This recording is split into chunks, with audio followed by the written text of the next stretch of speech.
আব্দুল করিম পেশায় একজন কৃষক।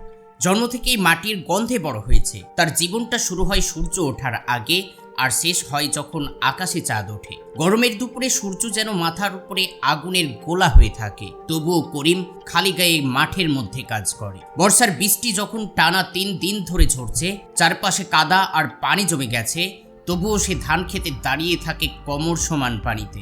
ঝড় এলে ফসলের উপরে পলিথিন টেনে দেয়, ঠান্ডায় হাত জমে গেলে সেচের পানি বন্ধ করে না। করিম বলে, আমরা কৃষকরা থামতে জানি না, কারণ থামলে মানুষের থালা খালি হয়ে যাবে। 1 বছরের কঠিন পরিশ্রমে ধান, গম, শাকসবজি সব তৈরি হয়, যেগুলো ট্রাকে, জাহাজে, বিমানে করে চলে যায় শহর থেকে শহর এবং দেশ থেকে দেশে।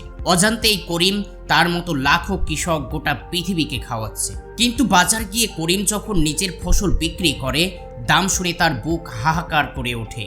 মধ্যস্থ ভোগীরা সব মুনাফা কেড়ে নেয়, আর সে হাতে পায় সামান্য কিছু টাকা, যেটা দিয়ে বছর চালানোই কষ্টকর হয়ে দাঁড়ায়। একদিন এক বিদেশি ব্যবসায়ী তার ফসলের প্রশংসা করে বলল, তোমাদের মতো কৃষক পৃথিবীর সম্পদ। করিম শুধু মুচকি হেসে বলল, সম্পদ হলে ভালো, কিন্তু আমাদের নিজেদের ঘরেই অভাব কেন? সন্ধ্যায় বাড়ি ফিরে করিম তার সন্তানকে বলল, বাবা, আমরা সূর্যের তাপকে হারাই, ঝড় বৃষ্টিকে হারাই, কিন্তু ভাগ্যের অন্যায়কে কখনো হারাতে পারিনি। তবুও পরের দিন ভোরে করিম আবারও মাঠের দিকে রওনা হলো, কারণ সে জানে তার হাতে শুধুমাত্র একটা কোদাল নয়, আছে লাখো মানুষের জীবনের ভরসা। এখান থেকেই বোঝা যায়, কৃষক শুধু নিজের পরিবারের জন্য নয়, গোটা পৃথিবীর জন্যই কাজ করে, অথচ তারা প্রাপ্য সম্মান ও মূল্য পায় না।